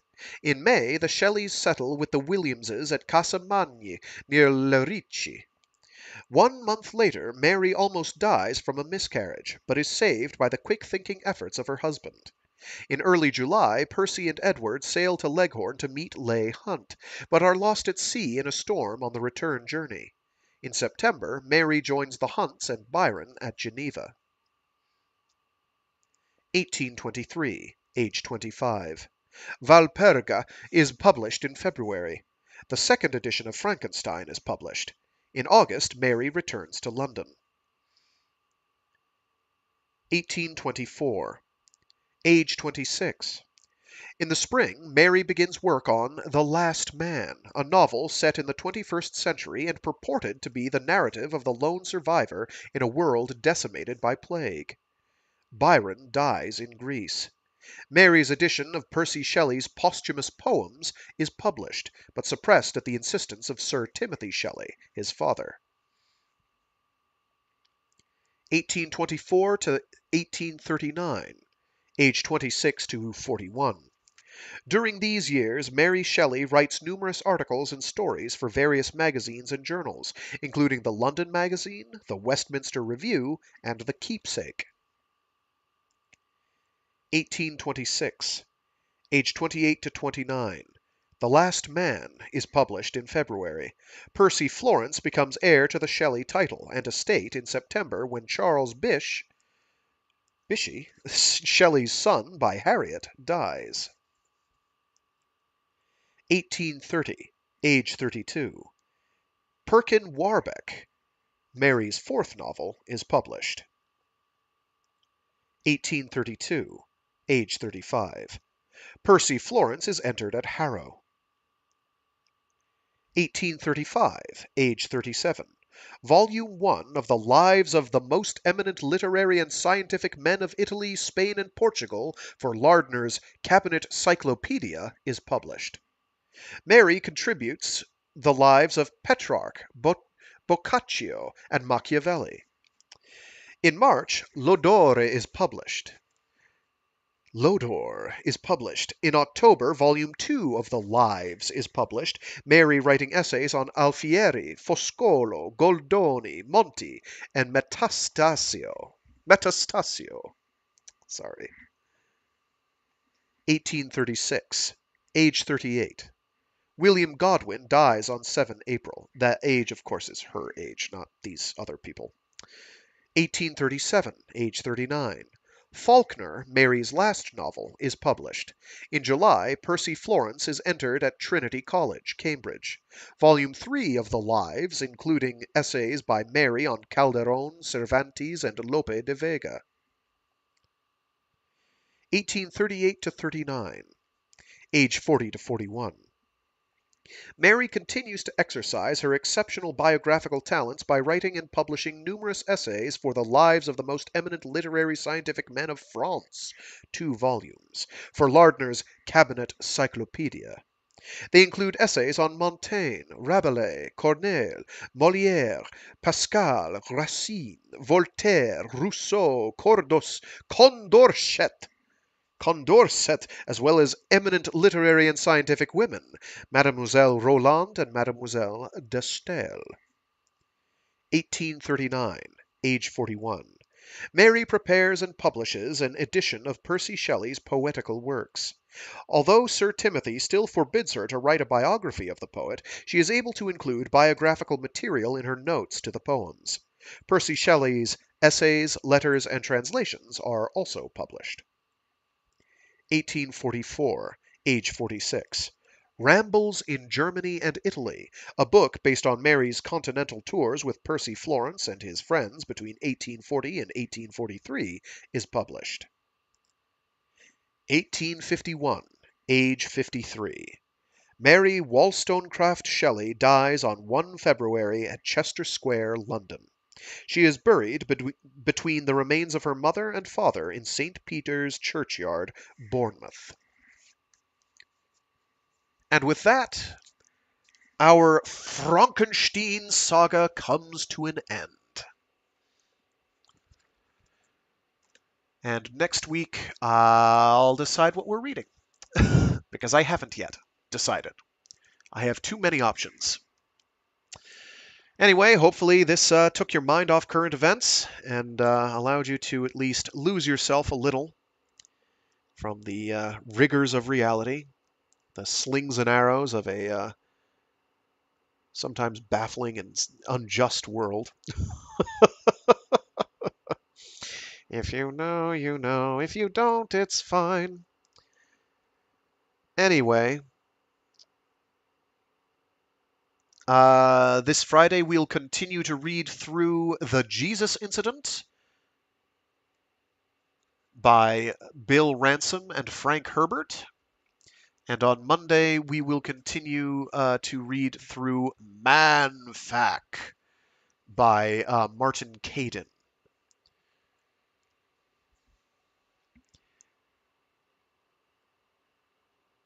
And hopefully by next Wednesday, I will have adequately coin-tossed which book I'll start, or which narrative adventure I will start next for Wednesdays. Anyway, with that, that'll about do it. That wound up going pretty much a full length, so that's nice. Anyway, until next time. Oh, in other news, I finally finished reading through Carrion Comfort, which was great. Thank you to whoever recommended that.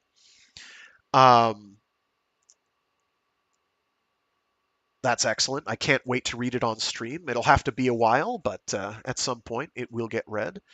I am about to start reading Absolution by Jeff Vandermeer, so we'll see how that goes. If it turns out to be complete garbage, well, maybe we won't be reading it on stream. I don't know. I don't think it will be, but we'll see. We've got quite some time yet before that becomes a necessary thing for me to decide what to do. I have not actually started it yet. I have no idea how good or bad it is. I'm assuming it's pretty good because I adored the Area X trilogy. I thought that was quite good. So more of that certainly would be nice. Anyway, with that, now more than ever, stay safe. Try to insulate yourself from the coming storm. Try to insulate yourself from the world, I guess, but not so much that you can't react to it. Stay safe, stay sane, the hardest ask, and be decent to each other, which I know most of you will have no problem with, but some among us may not be able to accomplish. We'll find out. Anyway, stay safe, stay sane, be decent to each other, and until next time, see you all later. Keep on keeping on. It can't last forever.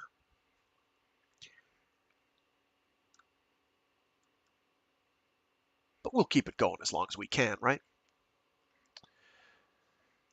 I'll keep doing these streams. That's not going to change until the network infrastructure of the planet becomes so fragmented that it's not practical.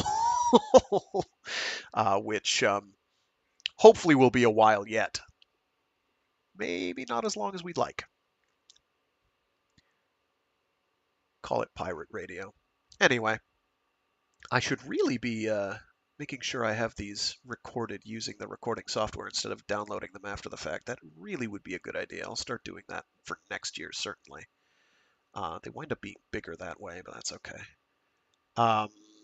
Oh, right. The other informative newslet is that I'll this weekend, now that I have Frankenstein all done and wrapped up nicely with a bow, this weekend I will update the playlists I waited an extra week just so I could get that done.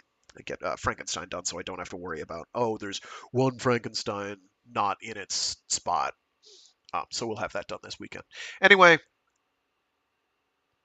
that's it. We're done here. Hopefully not in a more broad sense. It's too bad because I've got this great breakdown of how the U.S. got saddled with the Electoral College by Joseph J. Ellis. It's not too long, but I'm not going to read it today. Part of me thought I might do that, but then it was like, you know what? I'm not going to be bitter. I'm going to refrain from obvious bitterness on stream. So we'll just keep going as if nothing happened. Right.